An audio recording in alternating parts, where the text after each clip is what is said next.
আপনার দরবারে যারা হাজির হয়েছেন এই দশমিক মহারাষ্ট্রের সুরে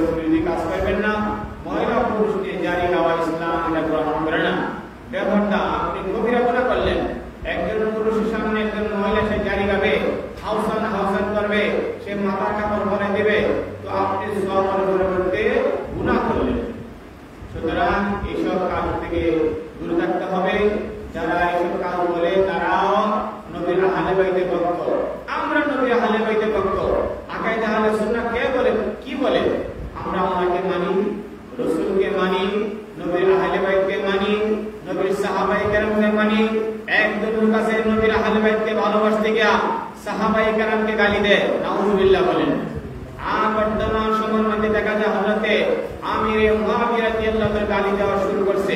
তার মানে এটা হলো সে প্রথম ক্লাসে ঢুকে গেছে। এক বক্তা শুনতেছি না গালি দিলে তাকে শিয়া বলা যাবে না, তাকে কি বলা যাবে?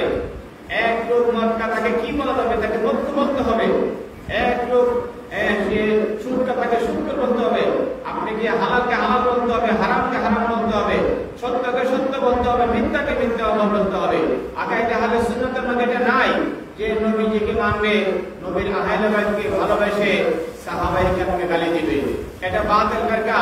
73 ফিরকার মধ্যে সে একটা বাতিল ফিরকা, জাহান্নামী দল হয়ে যাবে। আকাইদে আহলে সুন্নাহ হলো আল্লাহকে মানতে হবে, আল্লাহ নির্দোষ, সুবহান, আল্লাহ পবিত্র, নবী মুবশশির, নবী মাসুম, নবীর আহলে বাইতকে ভালোবাসতে হবে। আমরা নবীর আহলে বাইতকে ভালোবাসি, নবীর আহলে বাইতকে ভালোবাসে, সাহাবায়ে কেরামকে গালি দেওয়া যাবে না। আমরা সাহাবায়ে কেরামকে ভালোবাসি, আউলিয়া কেরামকে ভালোবাসি। এটি হলো আহলে সুন্নাত ওয়াল জামাতের আকীদা। কেউ যদি কোনো কারণে নবীর আহলে বাইতকে ভালোবাসে, সাহাবায়ে কেরামকে গালি দেয়, হযরতে আমির মুআবিয়া রাদিয়াল্লাহু তাআলা প্রসিদ্ধ সাহাবী, আর ছেলের ভুলের জন্য বাপকে গালি দেওয়া যাবে না। নবীর ছেলে কাফির হয়েছে, নূহ আলাইহিস ছেলে কেরান কাফির হয়েছে, এই জন্য নবী